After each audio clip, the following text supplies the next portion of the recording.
İskender'in ordusu Biga çayını zor da olsa geçmeye başladı. İskender ordunun önünde savaşıyordu.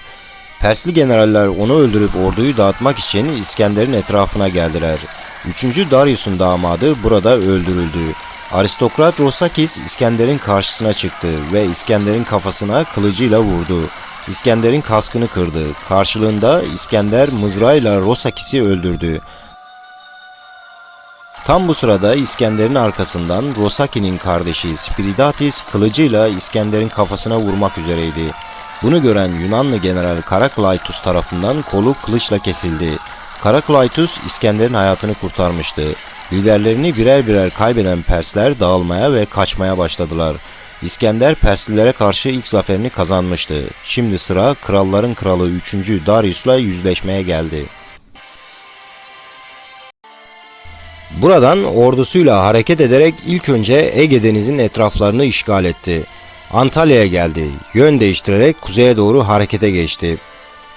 Bugünkü adı Ankara, o zamanki ismiyle Gordium'a geldi ve efsanevi öküz arabasındaki kör düğümü kesti.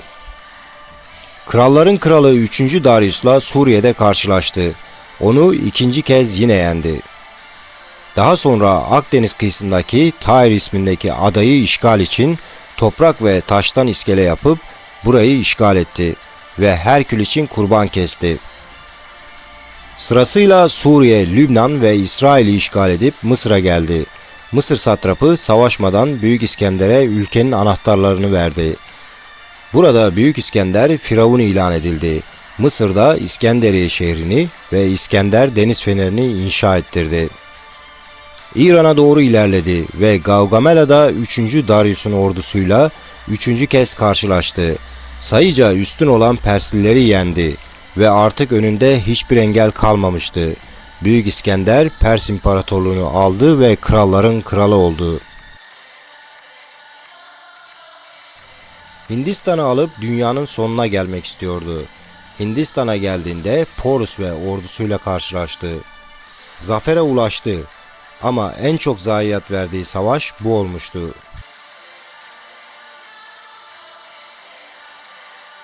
Atı Busapulus burada öldü. Ordusu Hindistan'da isyan çıkardı ve geri dönmek istedi. Büyük İskender kabul etmek zorunda kaldı.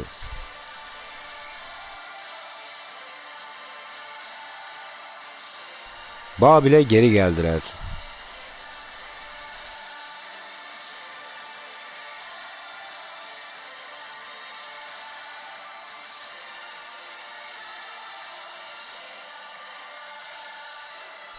Burada erkek sevgilisi Hephaestion öldü. Bundan 6 ay sonra Büyük İskender de öldü. Ama ölüm nedeni hiçbir zaman bilinemedi. Daha 33 yaşındaydı. Ölüm döşeğindeyken vasiyeti elinin tabutunun dışında kalması, servetinin tabutunun geçtiği yolda dağıtılması ve tabutunun en iyi doktorlar tarafından taşınmasıydı. Büyük İskender adını tarihe altın harflerle yazdırmıştı. Ölümünden sonra imparatorluğu generalleri arasında paylaşıldı ve daha sonra generaller birbirleriyle savaştı ve imparatorluk dağıldı. Büyük İskender çok şanslıydı çünkü babası Kral Filip öldüğünde arkasında teknoloji bakımından en üst seviyede olan dönemin en güçlü ordusu Makedonya ordusunu bırakmıştı.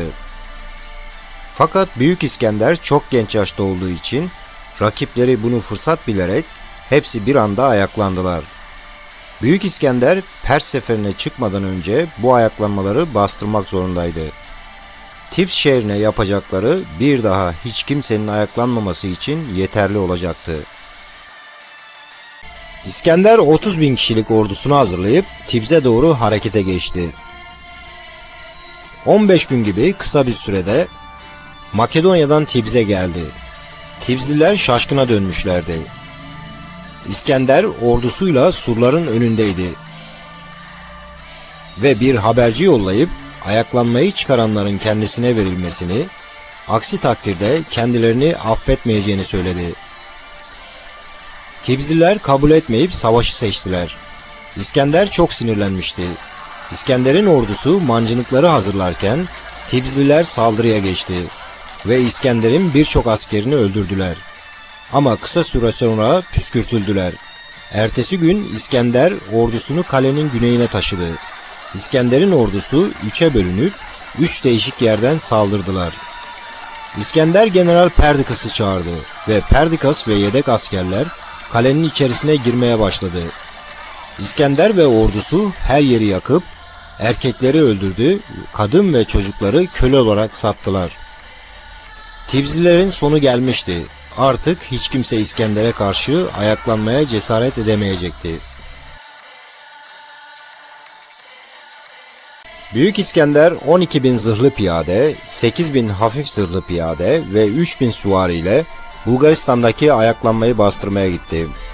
İki dağın arasında karşılaşan bu iki ordu çok kısa bir savaştan sonra Büyük İskender'in çok güçlü olan ordusu tarafından Bulgarların yenilmesiyle Büyük İskender'in zafere ulaşmasıyla sonuçlandı.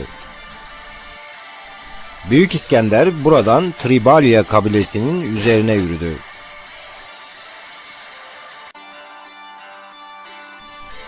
İskender'in ordusunun geldiğini gören kabile reisi halkı gölün ortasındaki bir adaya taşıdı ve ordusuna İskender'e arkadan saldırmaları emrini verdi. İskender arkadan gelen bu orduyu görüp geri döndü ve etraflarını sarıp onları çok kısa bir sürede yendi. Buradan adaya doğru hareket etti.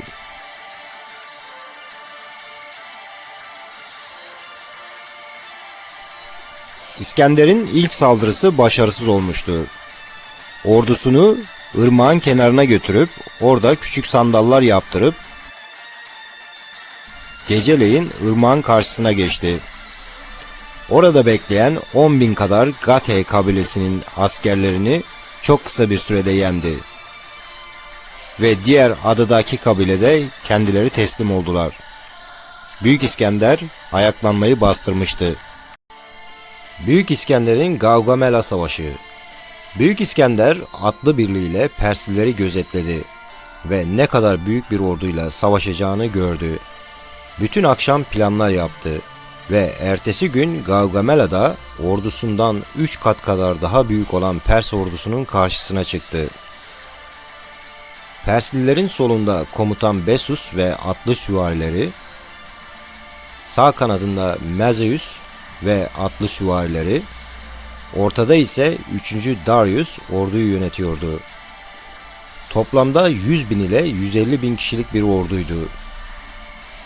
Büyük İskender'in ordusu 40.000 kişi, sağ kanatta Büyük İskender, sol kanatta Parmenion vardı. İskender'in planı atlı süvarileriyle sağa doğru hareket edip Bessus ve süvarilerini buraya çekmekti.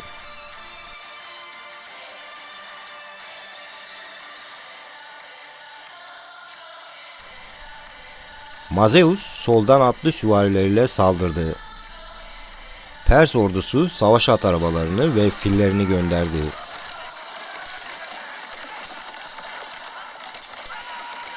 Hiç etkili olmayan bu saldırıda hepsi öldü. Sağ kanatta İskender ve Bessus savaşıyordu.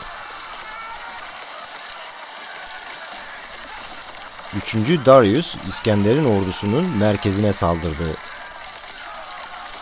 3. Darius'un ordusu çok büyüktü ama İskender onu parçalara bölmüştü. 3. Darius çok az sayıda askerle merkezde kaldı. İskender yanına aldığı en iyi süvarileriyle merkeze 3. Darius'a saldırdı. 3. Darius ve askerleri kaçmaya başladılar. Sadece Mazeus Parmenion'a karşı üstünlük sağladı. İskender ya 3. Darius'un peşinden gidip onu yakalayacak ya da Parmenion'a yardım edecekti. İskender'e gelen haberci Parmenion'un yardım istediğini söyledi. İskender süvarileriyle geri dönüp Parmenion'a yardım etti ve Mazeus da yenilip kaçtı. Savaş bitmişti. İskender artık Pers kralıydı.